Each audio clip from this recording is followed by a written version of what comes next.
Hello, everybody. Good day to you all. Today I am talking about Loki, season number 2, episode number 3, 1893, and episode number 4, Heart of the TVA. And in these two episodes here, we got a lot of things going down here. You got in the first, in 1883, we get a little bit of a backstory on Kang or Tom or Victor Timely or whatever name he's going by, or he could not be named.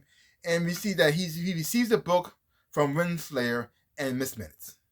And this book right here gets him on the path to become the person who he becomes later on in the future.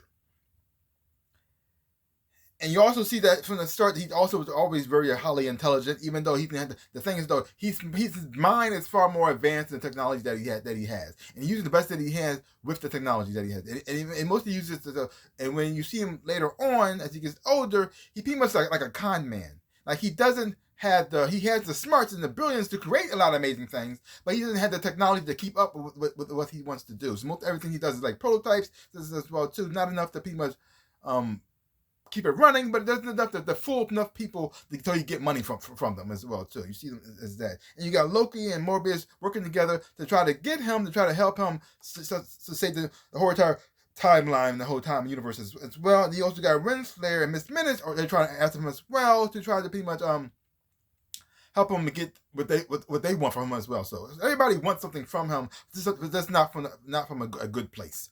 Well, except for Morbius and Loki. They're coming from a good place. And then when you have Sylvie, she's there because she wants to kill Timely because she feels as though if she kills him, everything is finished and wiped out and as well. So it just doesn't make no sense at all. Because that would actually hurt her in the process. And through this episode, you get the idea of what Miss Minutes wants from Timely, which is a weird situation because she's an artificial intelligence that he created and help her learn how to grow her own personality and her own wants and her needs and desires. And those desires pretty much turned to him, and now she wants to be with him, which is really really messed up. It's like having your phone fall in love with you. That's not what I wanted. And then you have Renslayer, somebody he doesn't seem like he does have connection with and does have chemistry for. She wants to use him for her own personal gain to gain power. So that's not what I want either. So two women in his life who are insane, wanting him for reasons that are not good. Yeah. Also, Sylvia, I guess you put her in that group as well too. She just wants to kill him. Oh boy. And then but at the same time, I don't. Even though I think Jonathan Major is a good actor, I really do. I don't like how he's portraying Victor Timely in here. The way his speech pattern is, the things he's doing, it always come off kind of goofy to me, which takes away the fact that this is supposed to be Kang the Conqueror, the person who, by the way, a ruler of time and space itself, and conquer universes, and conquer. And you see him act like this and talk like this. That's not what I want. Because they changed his origin so much from the comic books that he's not even the same person anymore at all. I mean, visually, because he's not even white. How his powers and stuff work, because he doesn't have any powers. He's pretty much like Tony Stark, if Tony Stark decided to turn evil. Because he's actually from the future, not from the past.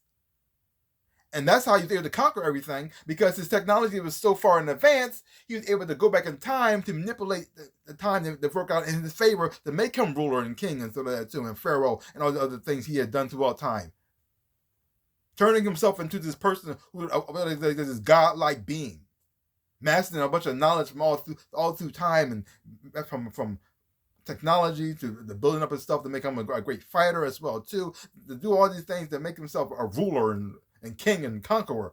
But this guy, how they betray him here like this, no. I mean, does he lose a lot of the comics too? Yes. And also, Kang has never been my favorite character in comics either. So, but I still don't like how Marvel betrays certain characters, how they weaken them, and how they take away their powers and abilities or things they can do. Because he's not even descendant from Reed Richards in this universe, I don't think. Because that's what he's supposed to be. He's the descendant of Reed Richards, who is also Mr. Fantastic. They're related. But oh well. I don't know why Marvel likes to weaken all their characters. Because the only character they didn't weaken so far that I've noticed so far was Captain Marvel. That's it. Because they did it to Thor. They did it to Hercules. She-Hulk, she's pretty much... But they changed her personality and who she is as a person, so you don't like her now. So it was just so weird. Like, just why? I don't know.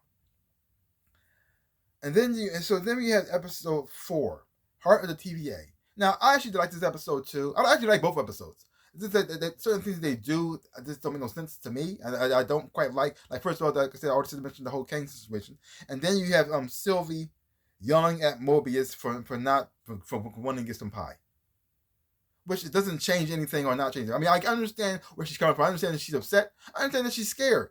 That part makes perfect sense because she don't want to die. But at the same time, Morbius done everything he possibly can do. He let the people know who can make stuff what's happening. And he let them get together to make the device they need to pretty much help save the whole timeline. He can't do anything. After he did that part, he did his part. Now all you're gonna do is eat some pie and wait for them to get together. And then when it's time for them to act, he will. But yelling at him and telling him because he wanted to get some pie doesn't change anything. You can't add nothing to the table either. So he could easily just yelled at her and said, "What are you gonna bring to the table? What do you have that we need to help fix anything? Anything?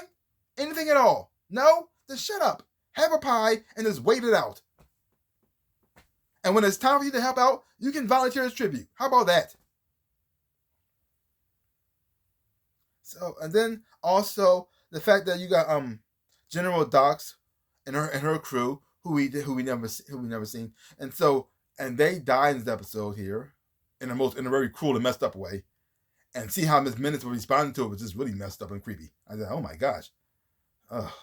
But I felt as though they didn't have to die.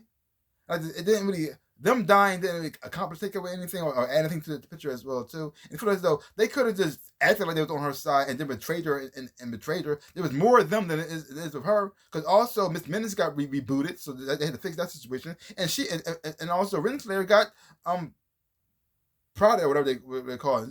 She got evaporated, so they didn't have to die at all. That's very unnecessary. Didn't change anything or fix anything. So, I mean, messed up that what happened, but I feel like it didn't need to happen. Yeah. But it's very emotional, a very driven scene. I also like how this episode right here connected to the first episode, and you find out exactly what happened to Loki on how he got things, how you get the probes or whatever they call it in the first place, and how it was Loki that did it to him as well. Because you see, because at first I thought it was like Sylvie that did it. I didn't know what was going on because you saw her coming through the elevator, and it goes back to that. Oh, that's how it connects. Okay. And I really like how they did that. And also the shocking ending at the end was also very surprising. But at the same time, I also know they're not dead. They can't be dead. I mean, the show is called Loki. They're not going to kill everybody off. I mean, if they did do that, I kind of wish they did. I kind of wish they did kill everybody. And then the whole thing gets rebooted, and it's whole different people. And you got to see where it goes from there. But I doubt they're dead. But I am looking forward to the next episode. See what they're going to do with this, how they're going to get out of the situation, because something's going to happen, or some kind of something lucky is going to happen, something weird, some kind of weird sciencey mumbo jumbo they're going to make up. But overall, but it was a shocking twist that I didn't see coming, that I did enjoy. But at the same time, I already know that it's gonna be fine. So it's kind of like yay, but it's just, oh my gosh, and then that's just, oh, it's gonna be okay. But who knows? Let's see what happens. So leave comments down below. Let me know what you thought about these 2 episodes of Loki. Are you enjoying where the show is going? You like how the characters are being betrayed? Because I think the acting on the show is actually quite well, and the chemistry between the cast is good. There's a certain decision they make for certain characters, how they betray and what they do. I don't quite agree with it a lot of times, but that's... So leave comments down below. If you haven't seen this, check it out for yourself. Hopefully you're watching, you will enjoy after watching it too. So give me a channel, like, hit the thumbs up.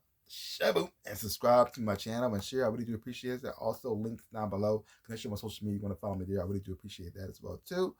So like I always say, in my dreams of life, I am the Ninja Rabbit. Peace out, people.